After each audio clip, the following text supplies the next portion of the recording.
Muito bom dia, graça e paz para todos vocês. Nós somos a Igreja Batista Bom Retiro e é uma alegria congregar aqui e celebrar o Senhor junto com vocês. Vocês que nos seguem pelas redes sociais, o nosso endereço é a Avenida Desembargador Augusto Simas, 1772. Domingos, culto às 9, às 11, às 19. 16 tem culto para surdos, para a comunidade surda. Quarta-feira tem o quarto de libertação, às 19h30. Temos células espalhadas em toda a cidade. Temos encontros. Segunda-feira agora é o encontro dos homens. O Vale do Sol Grosso, que é um churrasco, o pastor Marcos já falou aqui. Sexta e sábado, adolescentes e jovens. Essa igreja é uma bênção. Hoje com a gente aqui, pastor Eurípides Mendes. Ele é membro de Bom Retiro. É um homem que já publicou aí mais de uma dúzia de livros, sempre na área de cura, sempre na área de bênção da família, e tem uma história linda do Senhor. Nós já bebemos dessa fonte no culto das 9 e continuaremos hoje. Você está em casa, Bom Retiro é a casa do seu Pai. Você não é visita aqui, ninguém que está vindo pela primeira vez está visitando. Você não visita a casa de pai, a casa do Pai é a tua casa, é a tua igreja, o rebanho é do Senhor, a palavra que você vai pregar do Senhor, o Espírito que está em ti, está nessa igreja, é o Espírito do Senhor. Tudo aqui é do Senhor. Pai, usa o teu filho agora, com sensibilidade, com amor e com graça. Usa o teu filho com poder. Mais uma vez, nós nos desarmamos, jogamos fora, deixamos lá de fora nossas armas, nossos compromissos, nossos medos, e pedimos que o Senhor, que é bom, fale conosco suavemente, como o Senhor tem feito, com o teu poder e com a tua graça, em nome de Jesus. Amém. Aleluia. Bom dia a todos. Vou dar mais uma chance. Bom dia a todos. A graça e a paz, amém? Privilégio, honra, uma alegria poder estar aqui com os irmãos. Para quem não me conhece, meu nome é Eurípides Mendes. Eu sou membro dessa igreja, a gente chegou recentemente. As pessoas me perguntam para mim, pastor, que igreja o senhor frequenta lá em Curitiba? Eu falei, Bom Retiro, mas se você quiser sumir de mim, vai lá na minha igreja. Se você quiser não me encontrar, vai lá na minha igreja, porque eu viajo muito. Mas é um final de semana que eu fico aqui, que eu fico em casa, mas 3 finais de semana eu viajo o Brasil, né? Deus nos deu um ministério bem relevante, trabalhando com família, cura emocional, restauração, amém? Mas eu sou membro dessa igreja com a minha família. Minha esposa passou uma semana lá no Randy Clark, lá em São Paulo, tá decolando ela, entendeu? E aí ela dormindo tarde todo dia, chegava tarde no hotel, mas à noite ela vai estar com os irmãos aí. Eu sou fundador de um instituto chamado Instituto Renovo. Nós temos várias abordagens, trabalhamos com restauração familiar, temos uma editora, eu tenho uma editora chamada Renovo, temos uma plataforma na área de produção de conteúdo na internet, e trabalhamos em parceria com os jovens com uma missão. E para nós, e frequentamos essa igreja, como eu já disse, sou casado com uma carioca, Osana, somos pais de 3 filhos. À noite, se você vir, eles vão estar aqui.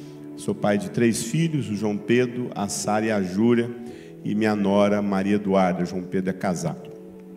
E é um privilégio poder. Não sou como o pastor Lobo, eu acho só uma mensagem eu consigo pregar sem tablet, entendeu? O pastor Lobo, ele tem essa destreza de trazer uma mensagem, tudo na cabeça dele, né? Eu só tenho uma mensagem que eu faço isso. O restante, senão eu me pego. Meu TDAH não deixa, eu vou sair do texto, nunca volto no texto, não sei para onde eu vou, entendeu? Mas eu já gosto de ver esboço, né? Mas privilégio. Amém? Vamos orar mais uma vez? Pai, gratos somos por essa manhã. Obrigado pela tua paz, pela tua direção, pela alegria que nós temos de estar aqui. Fala conosco, em nome de Jesus, amém. Eu esqueci de mencionar que tem os meus livros lá, tá? Muitos livros ligados à família, ligados à restauração. Eu queria fazer menção desses 3 livros aqui, ó, que na verdade é um só volume, tá? Mas ia ficar um livro muito denso, muito grosso. Eu dividi em 3 livros, tá? Se você quiser, esse livro aqui, ele é uma abordagem minha sobre reconciliação de pais com filhos, feridas que nós carregamos em relação aos nossos pais, que inclusive é um seminário, uma imersão que eu dou, que é a imersão A Força dos Pais. Temos aqui A Força dos Pais, que é um livro fantástico, fantástico. Quem prefaciou foi Jorge Linhares. Tem esse livro aqui sobre Curando a Ferida Materna, onde eu conto minha experiência também de cura. Os meus livros, eles não são livros teológicos. Eu acho que tem 2 livros meus que são teológicos. Os meus livros são experiências que eu vivi com Deus e eu traduzo isso em literatura. É claro que são experiências fundamentadas nas Escrituras Sagradas. Mas uma das experiências mais marcantes da minha vida foi sobre a reconciliação no meu coração com minha mãe. E esse livro aqui é fantástico. O Poder da Ordem, onde eu falo sobre o grande problema na desordem dos casamentos e das famílias.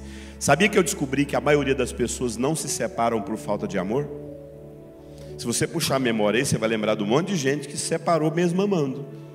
Porque o que separa as pessoas não é a ausência de amor. O que separa as pessoas é a ausência de ordem. E o que é ordem? Cada coisa no seu lugar. Homem fora do lugar, mulher fora do lugar, filhos fora do lugar. Quando não há ordem, o caos se instala. Amém? Deus entregou um mundo em ordem para Adão e Eva. O que o pecado fez? Deformou esse mundo. Eu falo sobre ordem, o lugar de cada membro no sistema familiar. Eu sou terapeuta sistêmico, não atendo. Eu tive que fazer uma escolha comigo e com a minha esposa. Minha esposa teve... Tá bom. Eu já ia te dar isso. Esse é meu último lançamento, entendeu? Amém, queridos? Olha que quem está do seu lado, fala assim, ó, pega na mão dele, fala assim, depois você vai lá comprar um livro para mim, tá? Glória a Deus. Eu queria começar com esse salmo aí, Salmo 90, 12, Salmo 90, 12. Ensina-nos a contar os nossos dias, para que alcancemos um coração sábio. Ensina-nos a contar os nossos dias, para que alcancemos um coração sábio. Esse ano eu fiz 52 anos de idade. Em outubro agora eu fiz 52 anos. E acredito que a maioria de nós aqui somos aí da mesma geração, né? A turma dos 40, 50 anos, 60 anos. A maioria das pessoas estão nessa faixa etária. Mas é interessante que quando a gente chega aos 40 anos, 50 anos, principalmente aos 60 anos, a gente não quer mais perder tempo. Você concorda comigo? A gente não quer mais perder tempo na vida.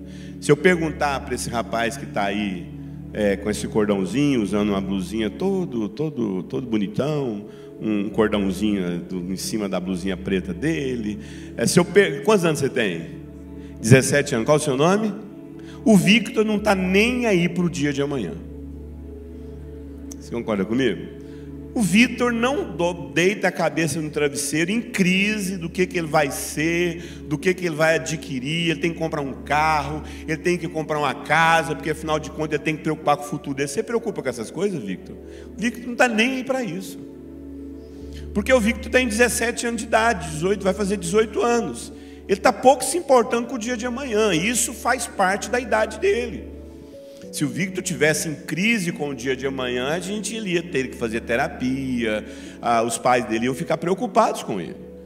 Mas quando a gente chega aos 40, 50 anos de vida, a gente começa a ficar preocupado. O que a gente vai fazer, as escolhas que a gente faz?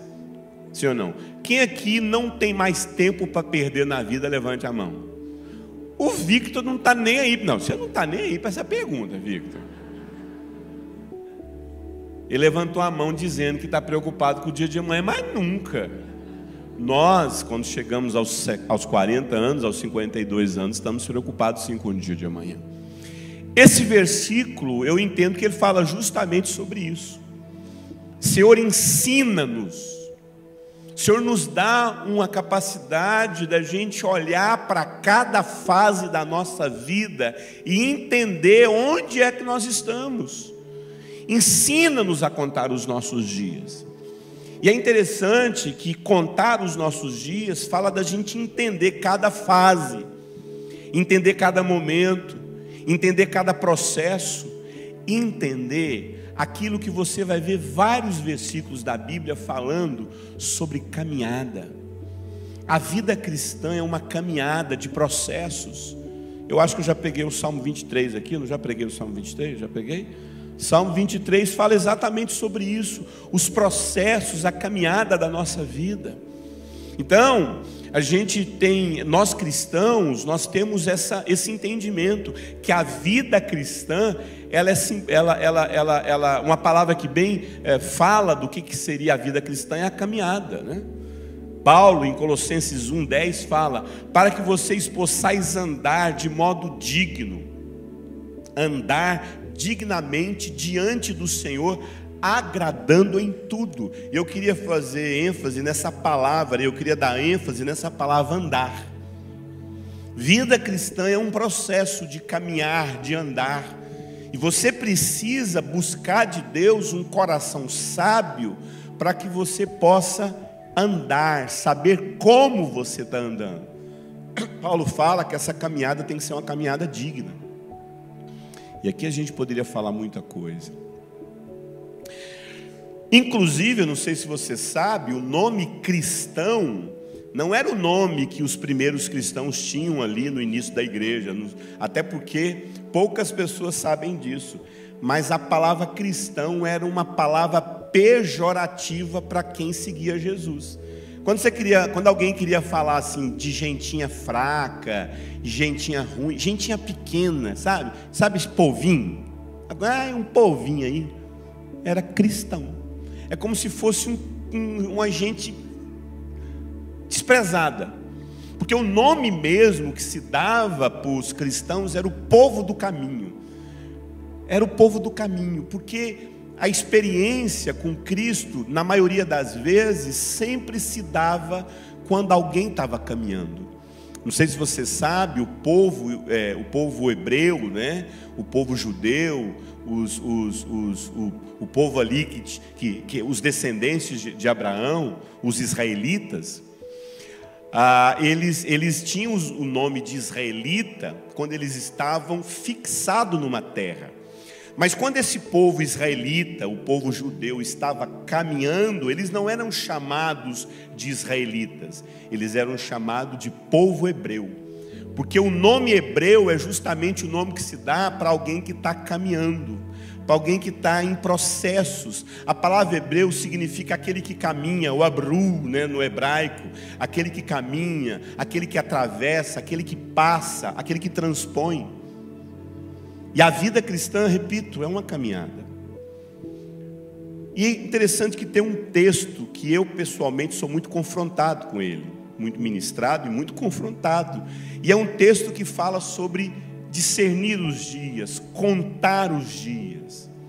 Primeira pergunta que eu quero fazer para você nessa manhã: você sabe em que momento a sua vida se encontra hoje?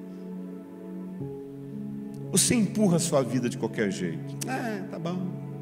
Você sabe exatamente qual momento você se encontra hoje? Esse texto aí de 1 Coríntios 10, de 1 a 11, é um texto muito interessante. E o texto fala o seguinte: ora, irmãos, eu não quero que vocês ignoreis que os nossos pais estiveram debaixo da mesma nuvem. Quem são os pais aqui? O povo judeu, que era descendente de Abraão, que aconteceu toda aquela história lá com José, e eles vão viver lá no Egito. E eles ficam escravos por 430 anos, Deus levanta Moisés, esse homem que é usado por Deus para arrancar o povo do Egito. Esse povo passa pelo deserto até chegar à terra que Deus prometeu aos antepassados. O povo judeu não estava lá expulsando todo mundo e falando: sai daqui que esse lugar aqui agora é nosso. Não, era uma terra que já tinha sido prometida aos descendentes, aos ancestrais.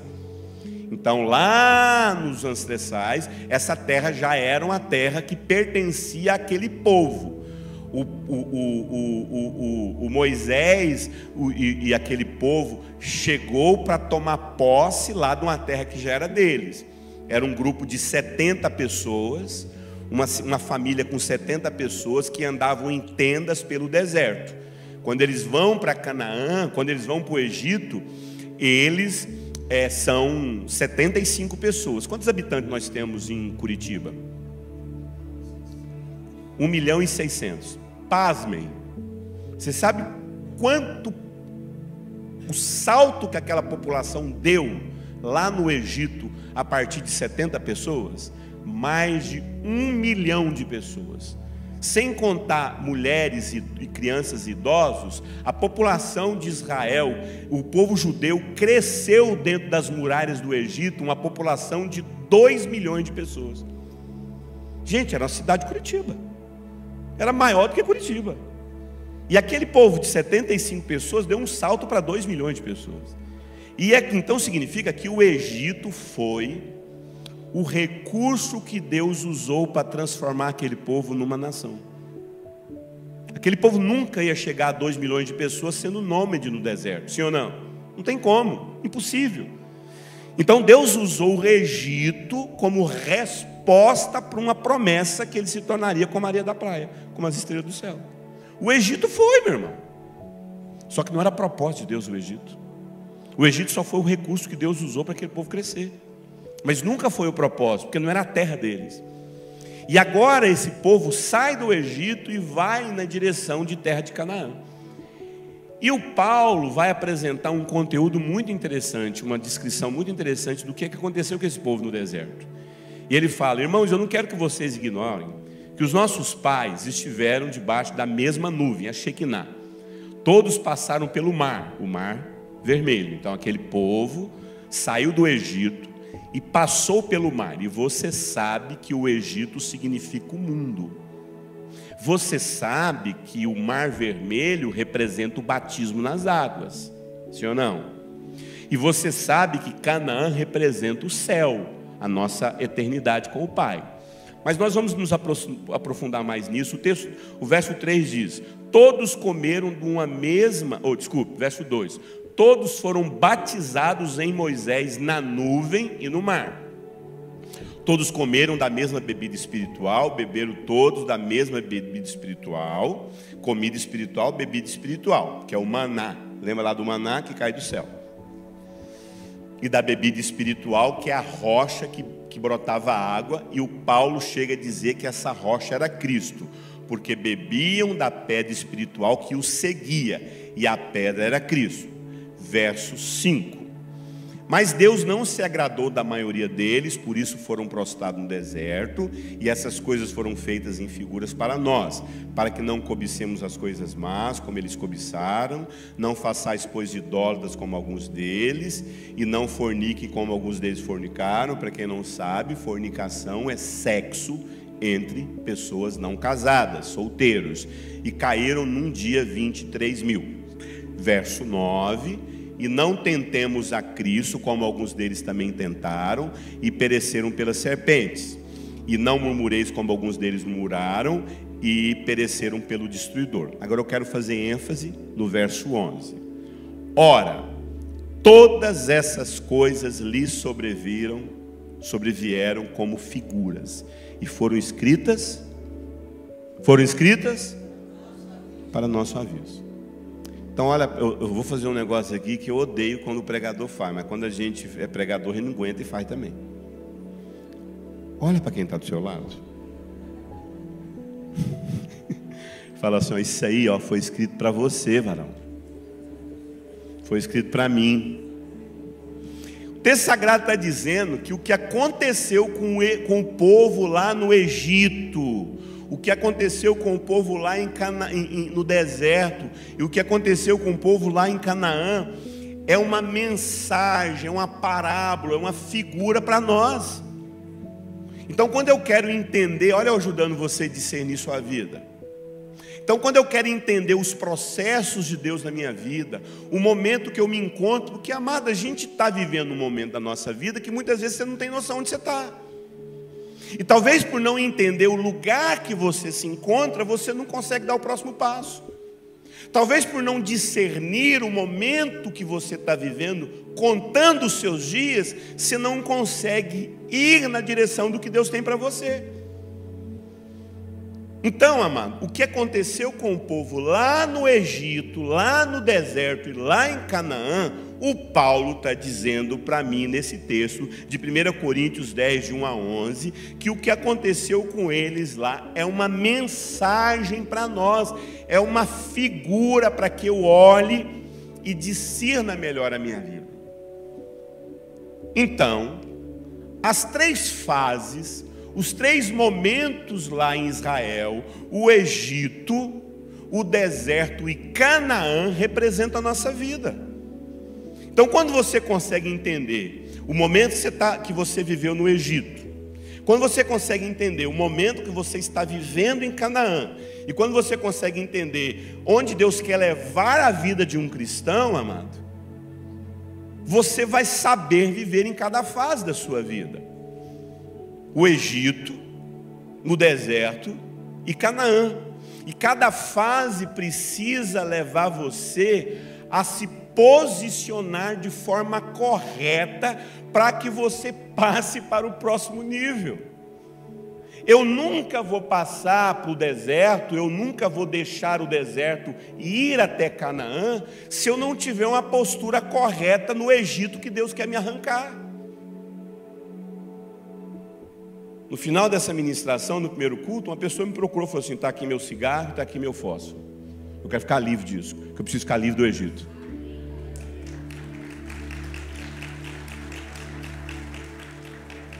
Meu irmão, ninguém consegue passar para o próximo nível na vida se não se posicionar da forma correta. Cada fase exige uma postura. Deus providenciou, guarde isso na sua cabeça, Deus providenciou o recurso para sair do Egito, Deus providenciou o recurso para passar pelo deserto, e Deus providenciou o recurso para tomar posse da promessa. E se você não se apropriar do que Deus te deu para que você saia do Egito, você nunca vai sair. E se você não se apropriar do que Deus permitiu você ter, te viabilizou para você passar pelo deserto. Deixa eu falar uma coisa assim, eu sei que o tempo é curto, mas deixa eu ensinar só um princípio para você. Sabia que teve um cientista que ele converteu? Ele saiu do evolucionismo para o criacionismo só por conta de um raciocínio dele? Porque é provado pela ciência que o alimento veio antes do ser humano, do ser criado, do animal. O vegetal veio antes do animal. E lá no Gênesis está exatamente isso. Deus criou primeiramente o homem ou o fruto? O fruto é para quê? Para o homem se... Então, antes de Deus criar o homem, o que Deus já colocou no mundo para esse homem? Então, amado, vou falar uma coisa para você. Deus sempre já viabilizou tudo, é a gente que não entende. Deus não coloca você numa situação sem dar para você condições para você caminhar. Deus não é incoerente com a criação dele. A própria salvação veio antes. Veio quando, gente? Esse é o Cordeiro de Deus que foi morto quando? As pessoas falam assim: mas Jesus veio ao mundo porque o homem caiu. Não, enquanto Jesus vinha ao mundo, o homem caía. Não tem como o homem não cair se não vir em Jesus. Então ele já foi providenciado, a provisão vem antes, amado. Então, ninguém vai chegar em Canaã, amado, se antes não vencer o Egito e atravessar o deserto.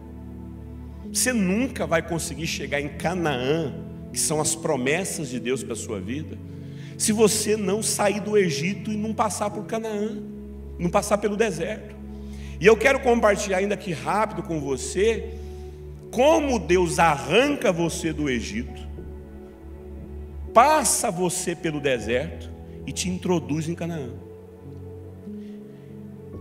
O que seria o Egito? Na minha compreensão, E eu sei que algumas pessoas podem até pensar diferente. Pastor Lobo tem doutorado, mestrado, o que mais? Que é doutorado, mestrado, PhD em libertação. Sim ou não? Ele e meu reverendo lá, o meu segundo reverendo, que é o Cote. Então os dois são ligados nessa área. Por que eu falo isso? Porque para mim libertação, meu irmão, é a primeira fase. Você nunca vai se apropriar do que Deus tem para a sua vida se você está preso. Concorda? Se você não aprender se você não passar por um processo de libertação. Agora, quem é que arranca esse povo do Egito? Moisés. Quem é? O que Moisés tipifica no Velho Testamento? Jesus. Moisés é uma figura de Jesus, que Deus usou Moisés para arrancar esse povo do Egito.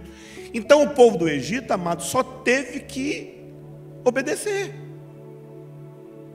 Mas quem fez todo o trabalho, quem foi lá, quem negociou, quem sofreu, quem expôs a vida, quem ficou à beira da morte, foi o tempo todo quem? Moisés. Então vou falar uma coisa para você. Lá no Egito, amado, você tem só que crer. Crer que existe um libertador na sua vida. E você precisa acreditar que você está escravo. Olha só o texto aí. Olha só o que o texto fala.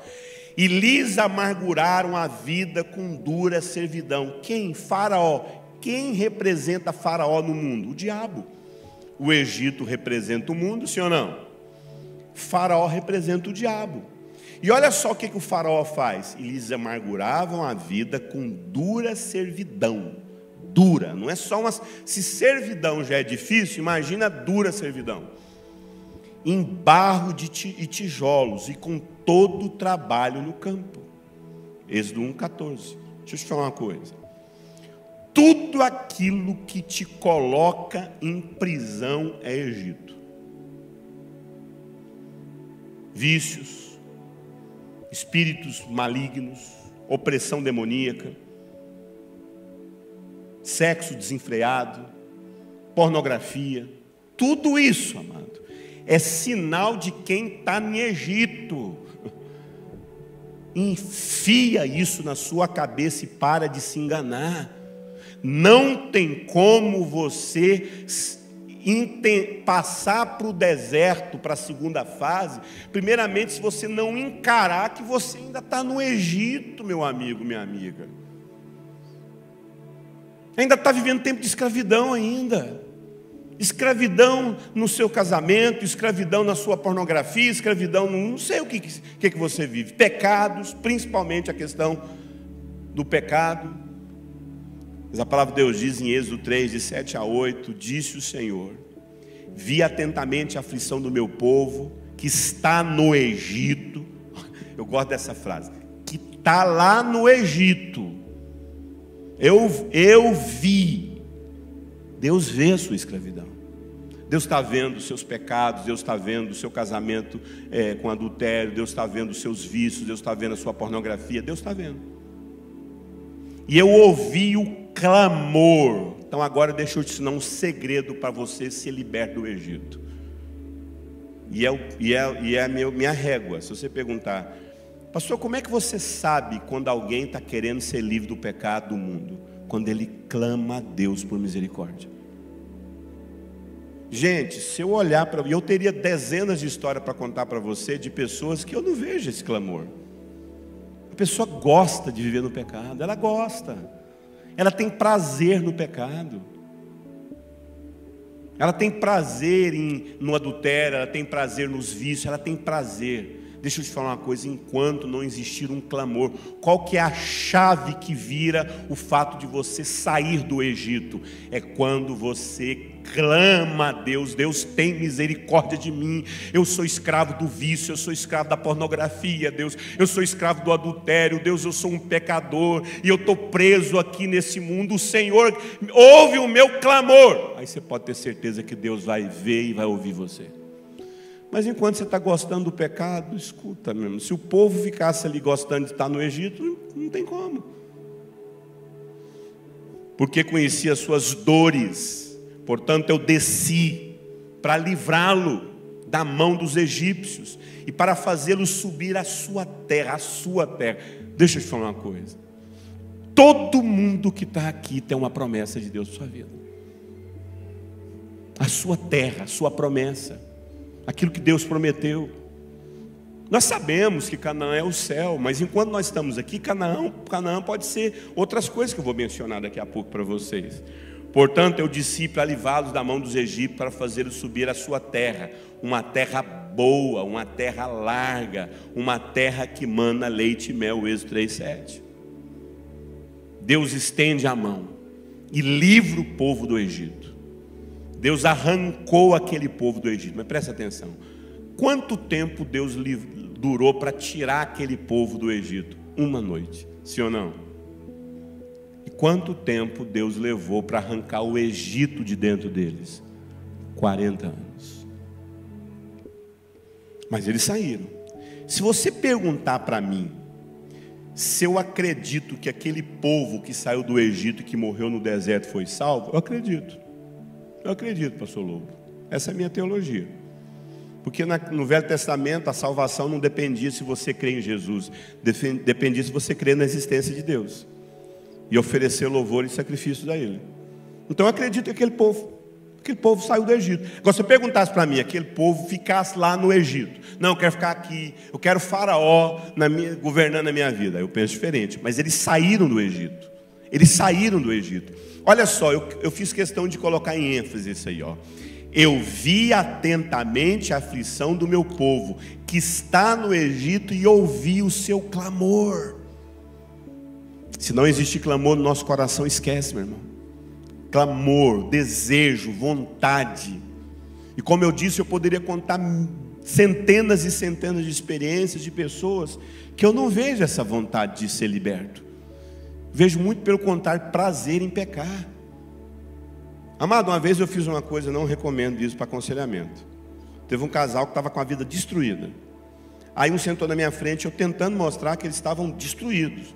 Aí um acusando o outro. Um disse, não, é ele que é culpado, ele que é culpado. Não, não é culpa minha, não é culpa. Aí a mulher, não é culpa minha. Eu falei, fala o seguinte, então vai embora, peca mais. Peca mais assim, para vocês ficarem lá no lixo, aí vocês voltam. O dia que vocês voltar quebrado, querido, eu vou falar uma coisa para você. Até onde você precisa, que poço você precisa chegar para você começar a clamar a Deus? Qual o fundo do poço que você precisa ir na escravidão do Egito para você clamar a Deus? Para você clamar por Deus? Amado, eu acredito fortemente que o principal sinal que evidencia se alguém está realmente querendo sair do Egito é o clamor que essa pessoa tem na alma. Eu chamo isso do clamor de Bartimeu em Mateus 10:47. Filho de Davi, tem misericórdia de mim, Deus. Em nome de Jesus, você vai sair daqui nessa manhã pedindo misericórdia na sua vida. Você vai parar de brincar com o pecado. E você vai conseguir enxergar o quanto você está nas mãos do faraó, do diabo. E você vai pedir a Deus, Deus me livra desse lugar. E você vai entrar numa campanha com Deus, Deus me tira desse lugar, Deus me arranca desse lugar. Sem que haja esse clamor na alma do ser humano, não há libertação, amado. Mas eu gostaria de abrir um parêntese aqui para falar uma outra coisa que eu não posso deixar de falar. Qual é o principal objetivo de Satanás te manter no Egito? Você quer saber? Além de condenar sua alma, além de você ir para o inferno por permanecer no Egito, é isso aí, ó, gente, ó. O rei do Egito disse às parteiras hebreias: quando ajudardes as hebreias a dar à luz, se for menino, Êxodo 1:15, Êxodo 1:12, 1:22. Então ordenou o faraó a todo o povo, dizendo: a todos os filhos que nascerem lançarei no Egito, mas todas as filhas, lançarei todo menino no Egito, né, todos os filhos, mas as meninas deixarei viver. Deixa eu falar para você o que eu entendo, qual que é uma grande arma do Satanás. A grande arma do Satanás em te manter nesse Egito é matar seus filhos. O diabo quer matar seus filhos. E se ele não puder matar, ele vai destruir. E se ele não puder destruir, escute, ele vai roubar sua família. O diabo é um computador programado com uma só programação: matar, roubar, destruir. Matar. Ele não quer deixar sua família decepcionada, ele quer destruir sua família. E se ele puder fazer de tudo para destruir seus filhos, então, pelas misericórdias de Cristo, crie seus filhos na fé cristã. Nós somos uma geração que a gente vem para a igreja e deixa filho em casa. Filho tem a escolha de servir a Deus. Que escolha de servir a Deus? Minhas filhas, meu filho não teve escolha de servir a Deus, gente. Eu não crio filho meu com a escolha. Não crio. Não tem escolha. Não tem escolha de roupa, não tem escolha de namorado. Tem que casar com um crente, sim. Tem que servir a Deus, sim. Tem que ter postura de crente, sim. Quem aqui não tinha escolha de não vir para a igreja? Levanta a mão. Tinha que vir, se não visse, apanhava. Quem aqui? Quem aqui culpa seus pais por isso? Ou você agradece seus pais por isso? Ele falou que levantou a mão de culpando, não? Ele falou: tá. Você está entendendo, amado? Tudo que o diabo quer é matar sua família, amado. Escute: Egito, libertação. Deserto, restauração. Olha só, Deuteronômios 8, 22. Deuteronômios 8, 2 a 3. Lembra-te de todo o caminho pelo qual o Senhor te guiou no deserto, para te provar e revelar o que estava onde? Aonde? Olha aqui para mim, queridos. Egito é libertação. Deserto é restauração. Deserto é o processo que Deus quer levar a nossa vida para a gente desintoxicar e abandonar o Egito que a gente levou dentro de nós. Tem um filme, não está na Bíblia, né, mas tem um filme do faraó conversando com Moisés. Ele fala uma coisa interessante. Eu não sei qual filme que é. É aquela coleção de filmes verdes, é uma coleção antiga. Então eu tenho toda essa coleção aí. E aí Faraó fala uma coisa para Moisés. O Ramsés fala para Moisés: Moisés, você tem certeza que você vai levar esse povo com você? Moisés, esse povo está impregnado de Egito.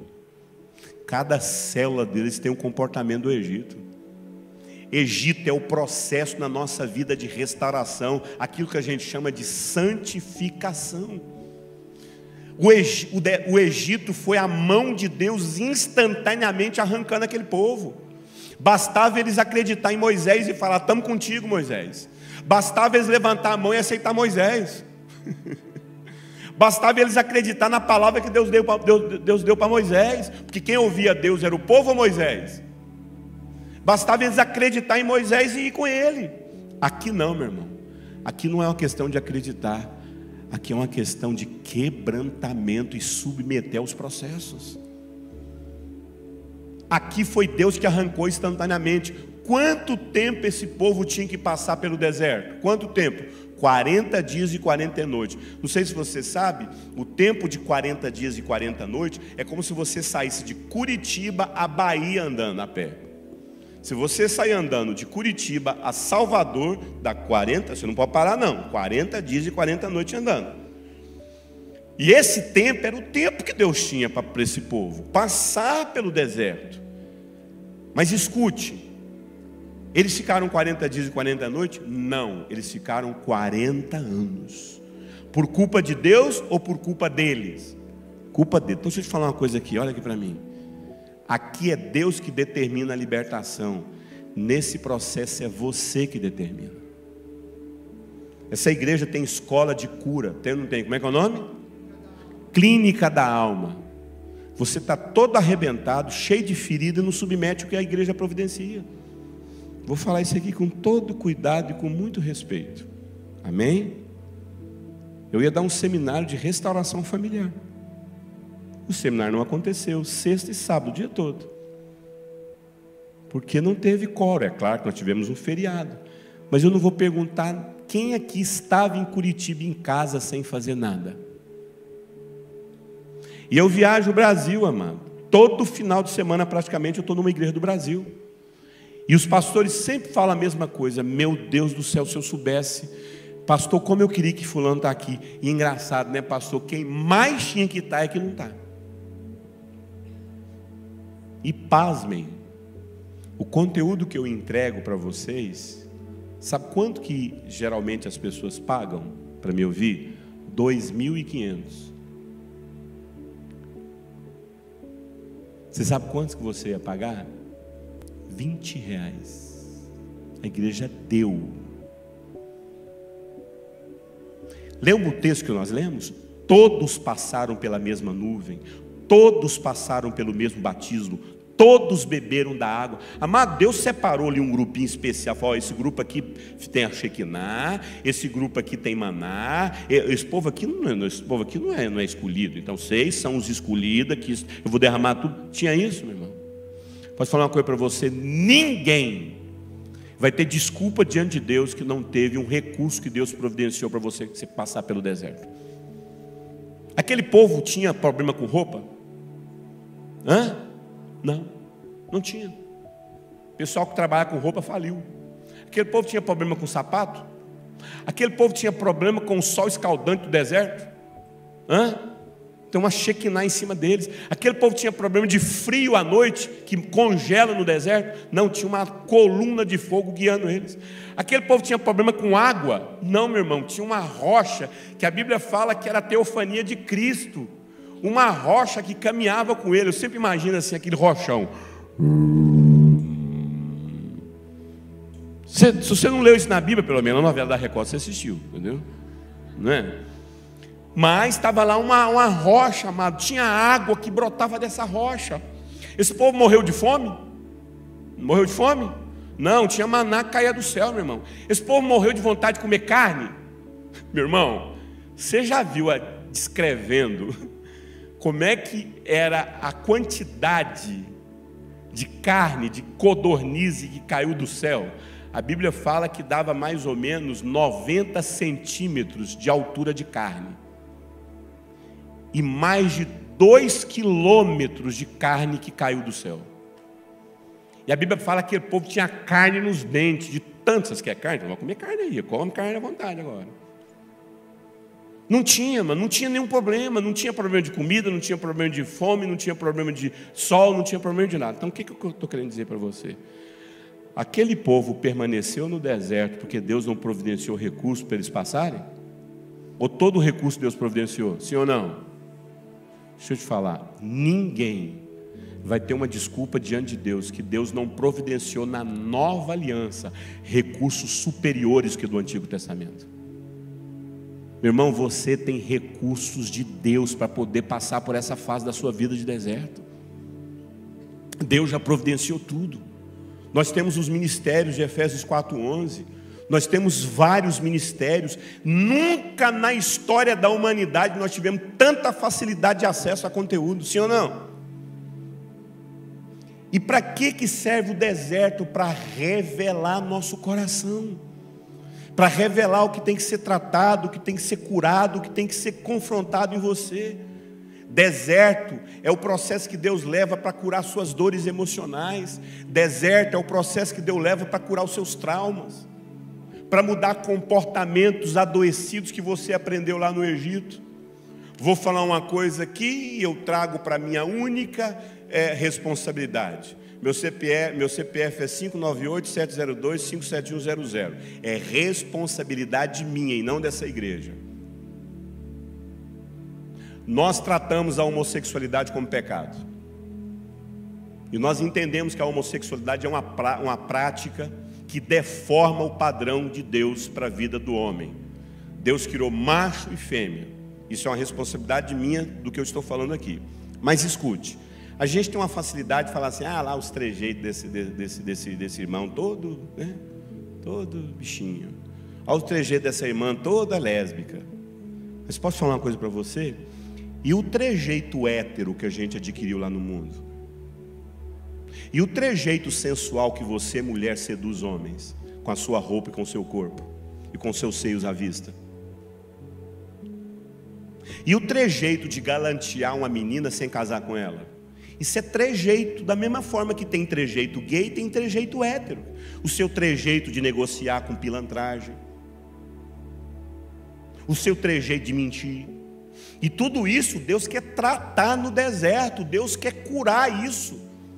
Tratar a sua incredulidade, as suas práticas pecaminosas. Eu não vou nem citar aqui, porque o tempo não nos permite, mas você nem queira saber o que Deus tinha que tratar com as irmãs judias.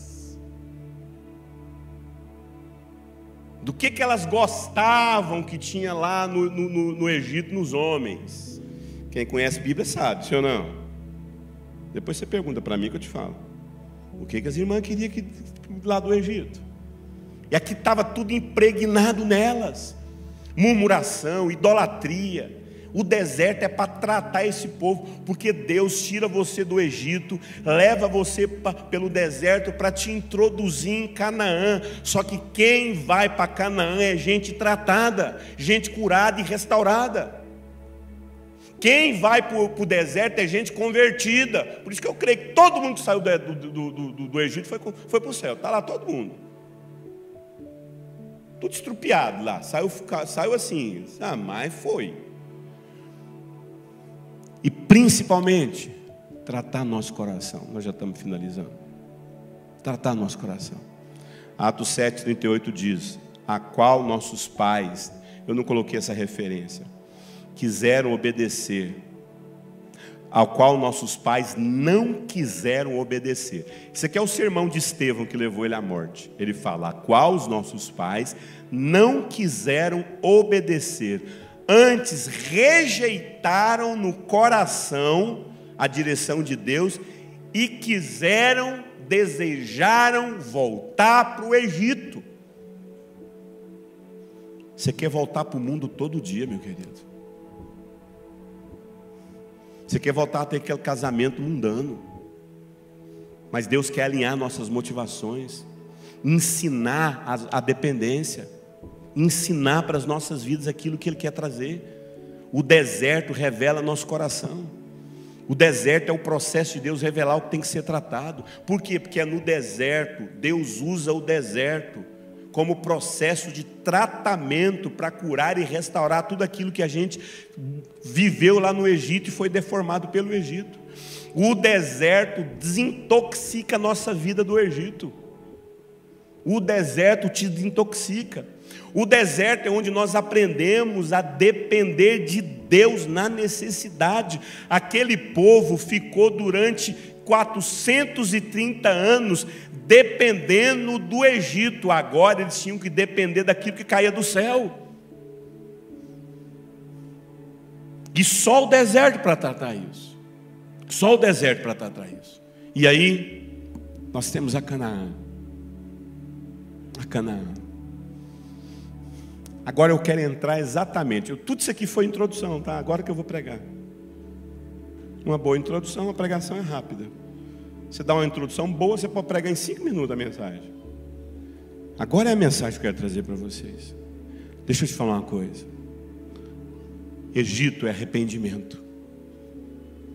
Ouvir a voz de Moisés.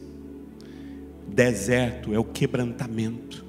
É se submeter a todos os processos que Deus quer na sua vida. Então aqui, ó, olha só. Deixa eu falar rapidinho aqui, isso aqui para vocês.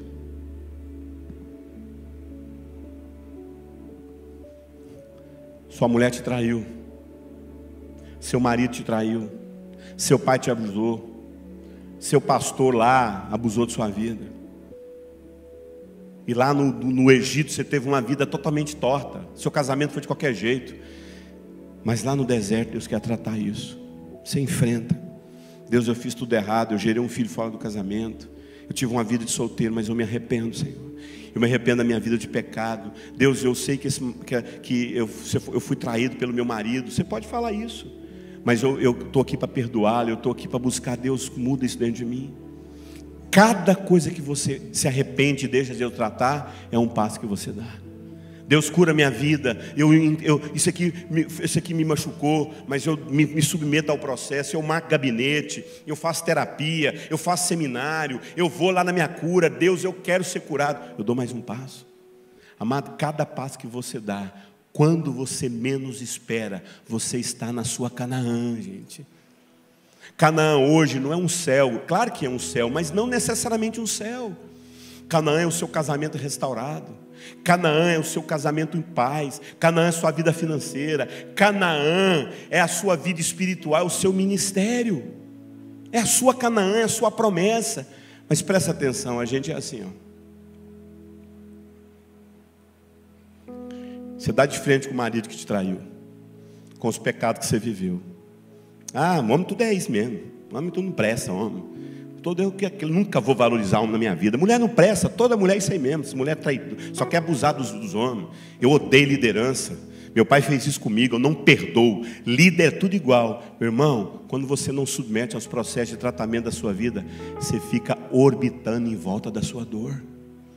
E nunca dá o próximo passo na direção das promessas de Deus na sua vida. E o que é Canaã?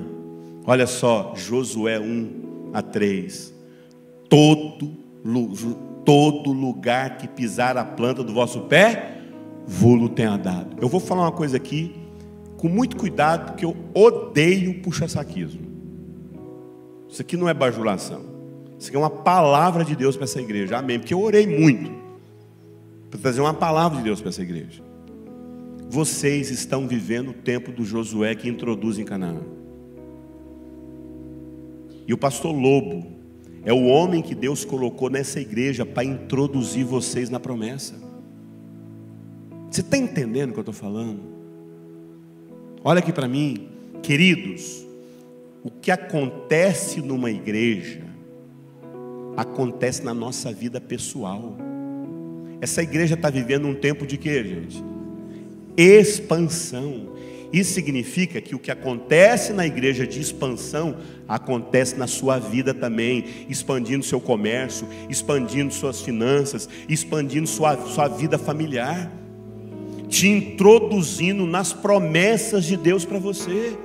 Agora você vai ter que tomar uma decisão: ou você fica aqui orbitando no deserto, vivendo no deserto, ou toma posse do que Deus tem para a sua vida. E eu vou usar essa expressão que a gente passou anos e anos e anos e ouvindo de R.R. Soares. O que R.R. Soares falava o tempo todo? Meus irmãos, vamos tomar posse da bênção. Mas é isso mesmo. Sabe por quê, meu irmão? Olha aqui para mim. Escute. A linguagem de Canaã é tomar posse. Não tem, gente, a linguagem de Canaã não é se arrependam. Não, a linguagem de Canaã é ousadia, meu irmão. Aqui a linguagem é arrependimento, aqui a linguagem é quebrantamento, aqui a linguagem é ousadia. Mas se você não for ousado e não tomar posse, porque Canaã é o lugar da sua maturidade, Canaã é uma vida com propósito, Canaã, amado, é onde Deus vai colocar, onde você vai ver em prática aquilo que você creu. Olha aqui para mim. Não tem maná em Canaã, tem trabalho, tem fruto plantado e colhido. Não tem maná em Canaã, não tem pão caindo do céu, tem plantio e colheita, tem o fruto vendo, tem multiplicação. Mas para isso você tem que aprender a enfrentar o gigante. Outra, vou dar um de coach aqui, outro código. Escute, aqui é os inimigos, o inimigo é Faraó, aqui é os inimigos do coração, aqui é os inimigos que já tinham lá. Você vai ter que aprender a enfrentar o inimigo dos outros. É outro tipo de inimigo. Então escute. Sabe qual que é a palavra que Deus dá em Canaã? Essa é a palavra que Deus dá em Canaã. Essa aí, ó. Ser forte e corajoso. Aqui você não tem que ser forte e corajoso, você só tem que só chorar. Gente, deserto é só choro. Aqui não, aqui é coragem. Ser forte e corajoso, porque tu farás esse povo herdar a terra que sob juramento prometi a dar a seus pais. Josué 1-6. Ser forte e corajoso. Então, só repassando o que a gente falou: Egito, deserto, Canaã. Qual que é a frase do Egito? Qual que é a frase do deserto? E qual que é a frase de Canaã? Qual frase você está? Qual lugar você se encontra? Qual postura você precisa ter na vida? Arrependimento? Quebrantamento? Fé e ousadia? Então eu gostaria de fazer uma pergunta para você. Em que lugar você se encontra hoje na sua vida? Qual lugar você se encontra? Você ainda está pedindo a Deus? Você ainda está escravo do Egito, meu irmão? Escuta a voz da ressurreição de Cristo Jesus, que fala a Lázaro: saia para lá fora. O que você precisa hoje? Fala: Deus, eu preciso entregar minha vida a Cristo. Eu preciso crer na mensagem de Cristo e pedir: Deus, me tira desse Egito. Você está em Canaã, você está em um deserto há muito tempo, você não submete, está aqui girando em círculo. Submeta. Ou você já está em Canaã. Posso falar uma coisa? Eu já estive no Egito, escravo no Egito. Eu ouso dizer que eu passei pelo deserto 3 anos da minha vida, Deus tratando. Hoje eu estou em Canaã, e eu tenho inimigos para enfrentar. Tem os Jebuseus, os Heteus, os Queneneus, os Flamengueus, os Corinteus lá. Está lá. Eu estou lá no meu Egito, eu estou lá na minha Canaã, mas eu já saí do Egito. Onde você está? Qual lugar que você está na sua vida? Feche seus olhos. Pai, muito obrigado pela tua palavra que é viva. E eu não sou eficaz, é a tua palavra que é eficaz, e ela cumpre o propósito pelo qual o Senhor a designou. Por isso eu creio que a tua palavra está cumprindo o propósito no coração das pessoas. Eu não sei quantas pessoas estão aqui, ainda se veem escravas do Egito. Deus quer ouvir o seu clamor nessa manhã. E é dessa manhã que Ele vai arrancar a sua vida em Cristo Jesus desse Egito. Eu não sei quantas pessoas aqui entre vocês ainda estão no deserto. Era para você ter saído do deserto há muito tempo, meu irmão. Era para você ter saído desse deserto há muito tempo, mas você está girando em torno da sua dor. Nessa manhã, Deus quer te tirar do Egito, te arrancar desse deserto e introduzir você em Canaã. Se existem pessoas aqui que estão buscando algum momento da sua vida, e tem pessoas aqui que já estão em Canaã, mas que precisa ter ousadia e fé. Pastor, eu quero ouvir a voz do ser forte e corajoso. Eu estou tímido, eu já estou na promessa, mas eu tenho medo de tomar posse dessa promessa. Se você se encontra em algum desses momentos aqui, vem aqui à frente, eu quero orar com você e por você. Eu não sei qual momento você se encontra. Vem aqui. Eu não sei qual momento você se encontra. Os pastores vão vir aqui, nós vamos orar pela sua vida. Eu não sei qual momento você se encontra. Se você está no Egito, se você está em Canaã, se você está no deserto, ou se você está em Canaã. Eu só quero orar. Vem aqui à frente, nós queremos orar pela sua vida. Ter ousadia, falar: Deus, eu quero tomar posse. Deus, eu quero ser liberto. Deus, eu quero nesse momento viver o que o Senhor tem para a minha vida, em nome de Jesus. Fique em pé em nome de Jesus. Nós vamos cantar. Vamos ficar em pé, vamos encerrar. Deus falou com você, de verdade. Deus só falou comigo. Deus falou com você, ou só falou comigo? De verdade. Então olha para quem está do teu lado e fala assim: bora sair do Egito. Você não está cansado de viver de bate-chicote? Vamos sair do Egito? Se você quiser sair, vem aqui à frente. Agora tem gente que está no deserto. Você não cansa de deserto? A vida de deserto é uma vida dura. Pergunta aí para quem está. Pode perguntar para teu filho, para tua esposa: quer sair do deserto? Bora sair junto. Agora você já está na terra da promessa. É tempo da colheita. É tempo dos cachos de uva, das romãs da doçura. Vem à frente aqui, sai do seu lugar, nós vamos orar. Vem aqui um pouquinho. Não, pode ser do corredor e vir um pouquinho mais para cá. Podemos cantar enquanto isso. Você vem para cá. Sai do seu lugar.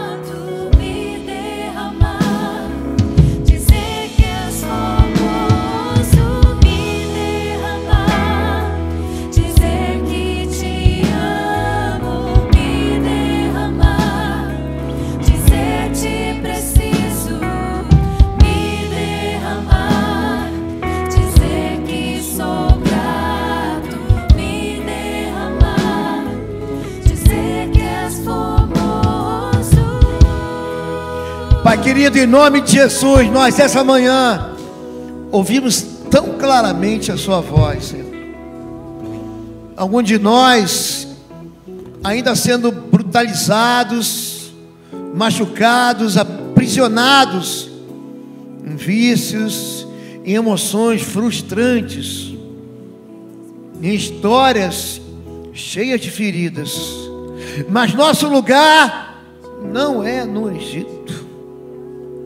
O Senhor é Deus que colocou nos umbrais o sangue do teu Filho, o Cordeiro de Deus, para que todo aquele que nele crê não pereça no Egito.